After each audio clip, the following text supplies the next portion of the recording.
আল্লাহ রাব্বুল আলামিন তাকে প্রায় 12 মধ্যে ছেলে সন্তান ছিল 6 জন, আব্দুল্লাহ, আব্দুর রহমান, জায়েদ, ওবায়দুল্লাহ, হাসান, হায়াত, এবং মেয়ে সন্তান ছিল 6 জন, হাফসা, রুকাইয়া, ফাতেমা, সাফিয়া, জাইনাব, উম্মুল ওয়ালিদ।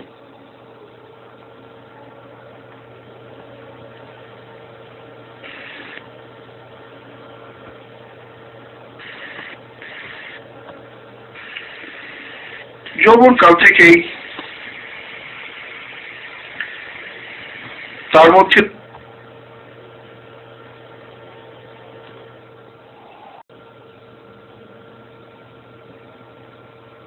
তার গোত্রতে তার একটি স্থান ছিল এবং তিনি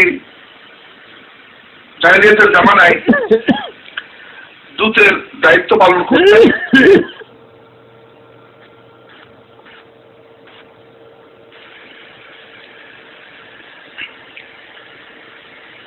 যখনই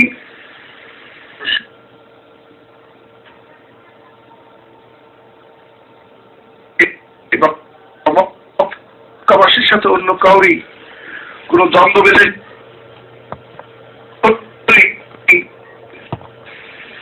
তিনি উভয় পক্ষের সমাধানের জন্য পদক্ষেপ নিতেন এবং তার সিদ্ধান্তগুলো গণ্য হতো।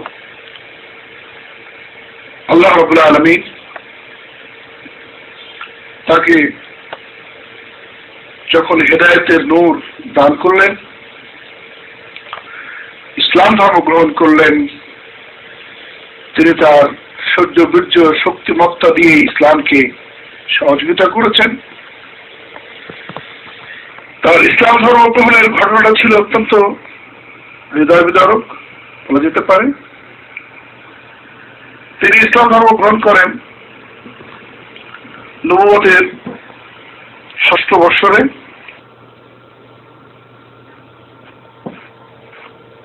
খাব্বাব ইবনুল আরত রাদিয়াল্লাহু তাআলা আনহু আরদা, তিনি তার বোন ফাতিমা বিনতুল খাত্তাব এবং তার স্বামী সাদ ইবনে যায়েদকে কোরআন শিক্ষা দিতেন।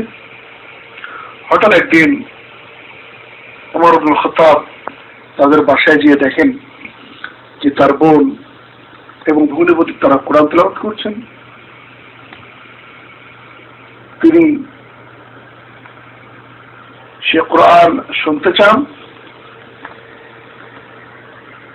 পরবর্তীতে তাকে যখন কোরআন শিক্ষা দেওয়া হয়, শোনানো হয়, তিনি বলেছিলেন যে কোথায় মুহাম্মদ আছে, আমাকে নিয়ে চলো, আমি যাব তার কাছে।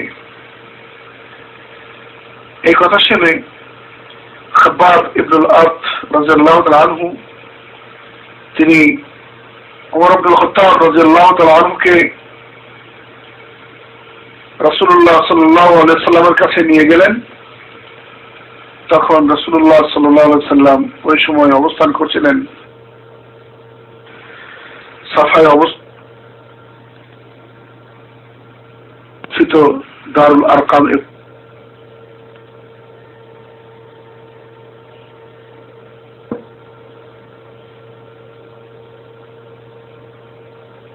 আরকামের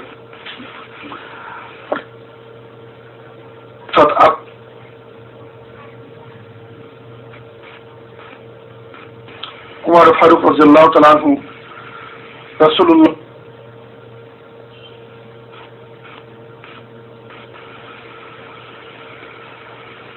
এইভাবে তুমি চলবে, উনি ধর্ম গ্রহণের জন্য এসেছি, আপনি আমাকে ইসলামে দীক্ষিত করুন। আশহাদু আন্নাকা রাসূলুল্লাহ।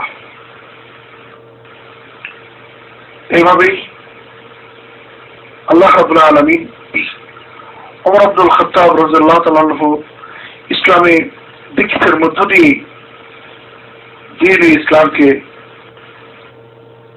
সম্মানিত করেছিলেন।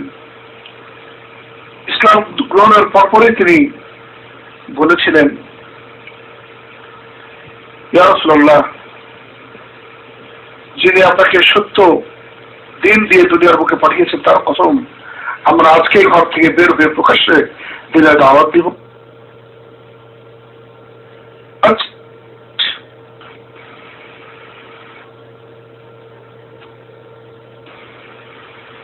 তারা দারুল আরকাম ইবনে আবুল আরকামের বাড়ি থেকে বের হলেন এবং বাইতুল্লাহর দিকে রওনা হলেন।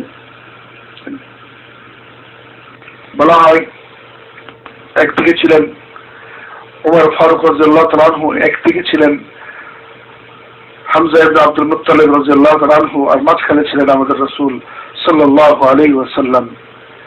এবং সেদিন তারা প্রকাশ্যে এই প্রথম বাইতুল্লাহ শরীফে নামাজ আদায় করলেন। সেদিন কেউ সাহস করেনি তার সামনে আসা। সেই জন্য নবী করিম সাল্লাল্লাহু আলাইহি ওয়াসাল্লাম তাকে উপাধি দিয়ে বলেছিলেন আল ফারুক, যিনি হক, সত্য এবং বাতিলের মধ্যে পার্থক্যকারী। আল্লাহ রাব্বুল আলামিন তাকে দুনিয়াতে জান্নাতের সুসংবাদ দিয়েছিলেন। তিনি ছিলেন সাহাবাদের মধ্যে আলেম এবং অত্যন্ত জাহেদ ছিলেন, দুনিয়া বিমুখ ছিলেন এবং তিনি সদা সর্বদা হক কথা বলতেন, সত্য বলতেন, ভয় করতেন না। বেশ কয়েকটি জায়গায় আল্লাহ রাব্বুল আলামিন তার কথা সমর্থনে আয়াতে কারিমা অবতীর্ণ করেছেন। সেই জন্য আলী ইবনে আবি তালিব রাদিয়াল্লাহু তাআলা আনহু তিনি বলতেন আল্লাহু আকবার। অনেক সময় আমরা দেখেছি যে ওমর ফারুক রাদিয়াল্লাহু তাআলা আনহু যে সিদ্ধান্ত দিতেন বা বলতেন, আল্লাহ রাব্বুল আলামিন তার সমর্থনে আয়াত নাযিল করতেন। আল্লাহু আকবার। আবু হুরায়রা রাদিয়াল্লাহু তাআলা আনহু তিনি বর্ণনা করেন রাসূলুল্লাহ সাল্লাল্লাহু আলাইহি ওয়াসাল্লাম বলেছেন,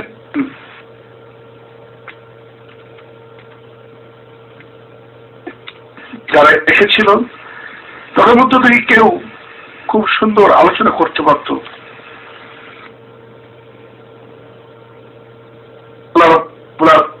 আমাকে দান করেছেন ওমরকে, যে কিনা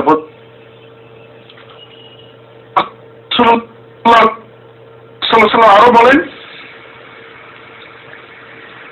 যে বানী ইসরাঈলের মধ্যে অনেককে আল্লাহ রাব্বুল আলামিন এমন ক্ষমতা দান করেছিলেন, তৌফিক দিয়েছিলেন, তারা নবী না হওয়ার সত্ত্বেও অনেক কিছু বলতে পারতেন। আর আল্লাহ রাব্বুল আলামিন আমাকে দান করেছেন ওমর ইবনে খাত্তাব রাদিয়াল্লাহু তাআলা।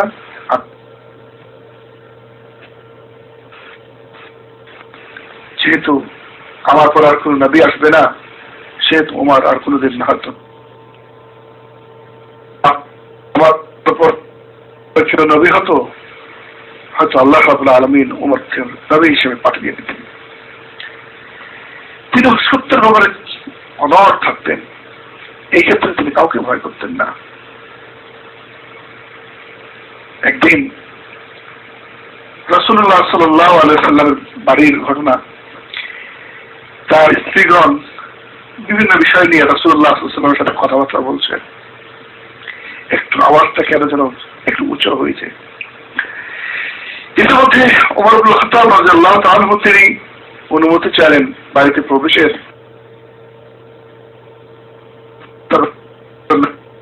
শুনেই রাসূলুল্লাহ সাল্লাল্লাহু আলাইহি ওয়াসাল্লামের স্ত্রীগণ যে যার ঘরে চলে গেল। রাসূল তাকে অনুমতি দিলেন, তিনি আসলেন।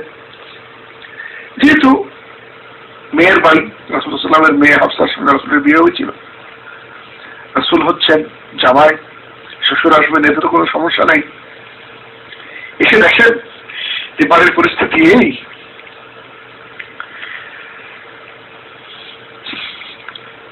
রাসূলুল্লাহ সাল্লাল্লাহু আলাইহি ওয়াসাল্লাম ওমর ফারুক যখন প্রবেশ করলেন, তিনি একটু হেসে হাসলেন। তো ওমর ফারুক বললেন, ইয়া রাসূলুল্লাহ, আপনি হাসছেন? রাসূলুল্লাহ সাল্লাল্লাহু আলাইহি ওয়াসাল্লাম বললেন, কেন হাসবো না বলো? কিছুক্ষণ আগেই এরা আমার সাথে যেভাবে কথাবার্তা বলছিল, তুমি হয়তো বাইরে থেকে শুনতে পেরেছো, কিন্তু যখনই তোমার আওয়াজ তারা শুনছে, সঙ্গে সঙ্গে তারা যে যার ঘরে চলে গেছে, একবার শুন চুপচাপ। ওমর ফারুক রাদিয়াল্লাহু তাআলা আনহু তিনি বললেন, ইয়া রাসূলুল্লাহ সাল্লাল্লাহু আলাইহি ওয়াসাল্লাম, তারা আপনাকে দেখে বেশি ভয় করবে, এটাই হলো আসল। এরপরে বলছেন, হে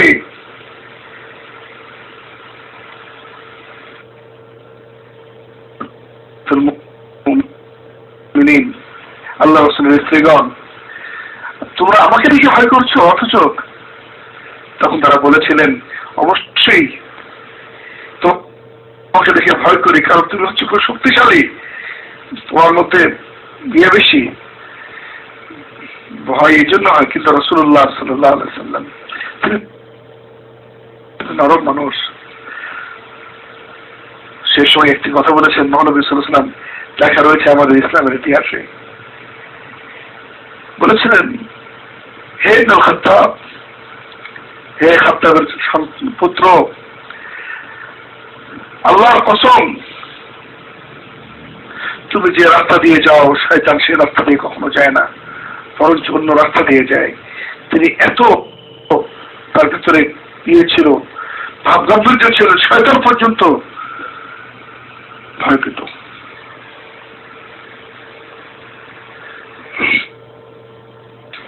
তার এত বীরত্ব ছিল, বাহাদুরি ছিল, এবং তার সমাজে এত মান মর্যাদা ছিল যে মানুষ এত তাকে ভয় করত। রাসূলুল্লাহ সাল্লাল্লাহু আলাইহি ওয়াসাল্লাম যখন সবাইকে হিজরতের জন্য অনুমতি দিলেন, সকলেই গোপনে হিজরত করেছিল, কিন্তু ওমর ফারুক রাদিয়াল্লাহু তাআলা আনহু তিনি প্রকাশ্যে, যদি কেউ তার মাকে হারাতে চায়, তার সন্তানকে এতিম বানাতে চায়, তার স্ত্রীকে বিধবা বানাতে চায়, সে যেন এই ওয়াদের সামনে আমার সাথে সাক্ষাৎ করে। কেউ তার চ্যালেঞ্জ গ্রহণ করেনি এবং কেউ তার সামনে এসে দাঁড়ায়নি।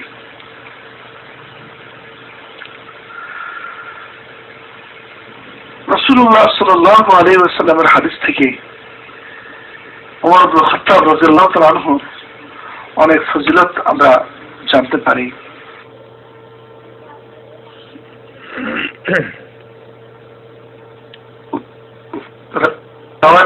আছে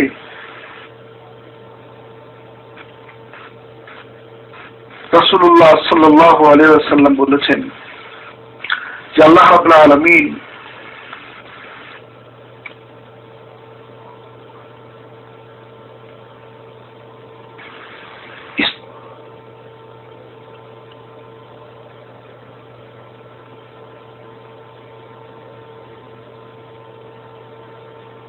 ইসলামের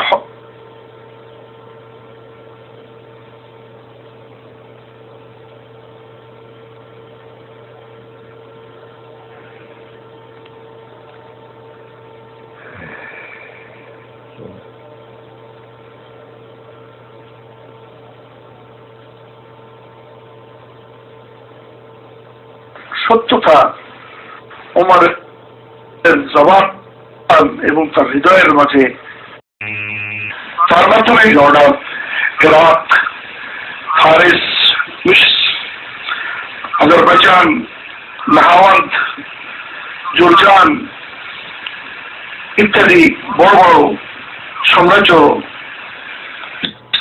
এবং তার সময় নির্মিত হয় বসরা এবং কুফা নামের নগরী। আল্লাহ রাব্বুল আলামিন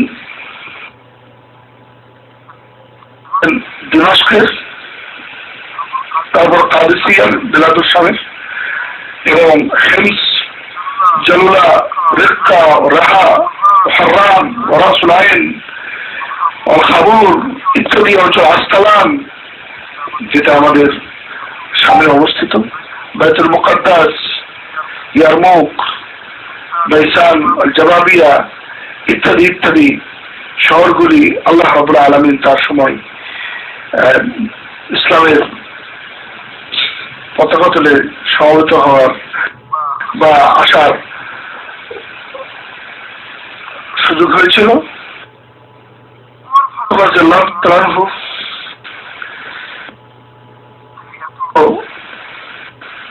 ভাবগাম্ভীর্য ছিলেন যে মানুষ এত তাকে ভয় করত।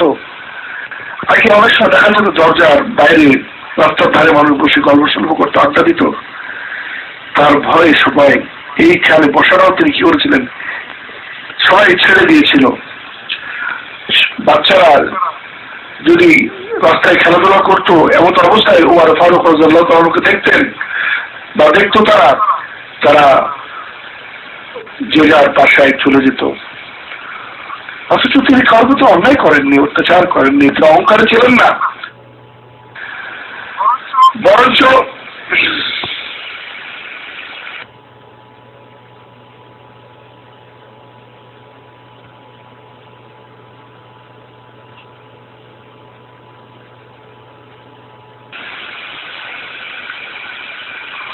তিনি ছিলেন পুরোটা ভদ্রতা।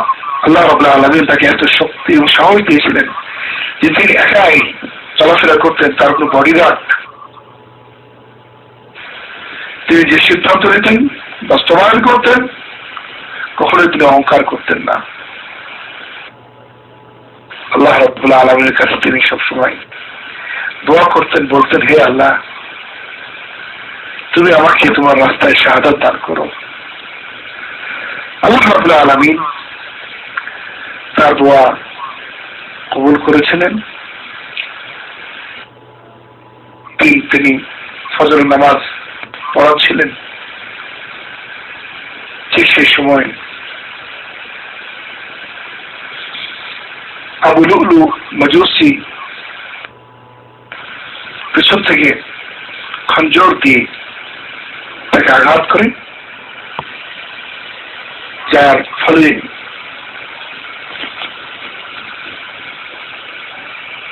রোববারের দিন রাতে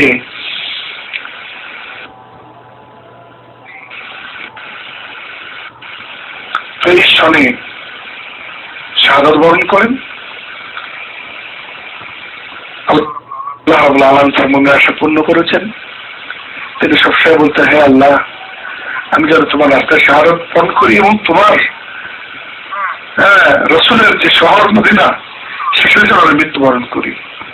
আল্লাহ রাব্বুল আলামিন তার দোয়া কবুল করেন এবং তাকে রাসূলুল্লাহ সাল্লাল্লাহু আলাইহি ওয়াসাল্লামের পর আবু বকর রাদিয়াল্লাহু তাআলার পাশেই তাকে দাফন করা হয়, রাসূলুল্লাহ সাল্লাল্লাহু আলাইহি ওয়াসাল্লামের বাড়িতেই, যেখানে এখন পর্যন্ত তার কবর রয়েছে। এই ছিল আজকের সারসংক্ষেপ ওমর ইবনুল খাত্তাব রাদিয়াল্লাহু তাআলা আনহুর জীবনী। আশা করি আমরা তার এই সংক্ষিপ্ত জীবনের থেকে উপকৃত হলাম। আমরা তার সংক্ষিপ্ত জীবন থেকে যা পেলাম তা হচ্ছে তিনি ছিলেন ইসলামের জন্য নিবেদিত প্রাণ, সত্য, হক, ন্যায়ের ব্যাপারে তিনি কখনই কারোর সাথে আপোষ করেননি, আর অন্যায়কে কখনই তিনি প্রশ্রয় দেননি, এবং সত্য গ্রহণের ক্ষেত্রে কখনো তিনি পিছপা হননি। এর যে বৈশিষ্ট্য হওয়া দরকার, তার সেই বৈশিষ্ট্যগুলি পুরোটাই তার মধ্যে ছিল। আল্লাহ রাব্বুল আলামিন তার মাধ্যমে এই দর্শনে বলা যেতে পারে শেষ সময় অর্ধেক ইসলামী সাম্রাজ্য যা বর্তমানে অবস্থিত, এর অর্ধেক তার সময় আল্লাহ রাব্বুল আলামিন তার হাতেই বিজয় দিয়েছিলেন, এবং তার যে আশা ছিল শাহাদাত বরণের, আল্লাহ সুবহানাহু ওয়া তাআলা তার সে আশা পূর্ণ করেছেন। আলামিন আমরা দোয়া করি, আমরা আজকে যার জীবনী শুনলাম তার জীবনীকে আমাদের জীবনে সুবার করার যেন তৌফিক দান করেন। ইনশাআল্লাহ আগামী সপ্তাহে আমাদের আলোচনা হবে আমাদের তৃতীয় খলিফা উসমান ইবনে আফফান রাদিয়াল্লাহু তাআলা আনহুর জীবনের উপর। এই পর্যন্ত আজকে সকলকে ধন্যবাদ। আসসালামু আলাইকুম ওয়া রাহমাতুল্লাহি ওয়া বারাকাতুহু।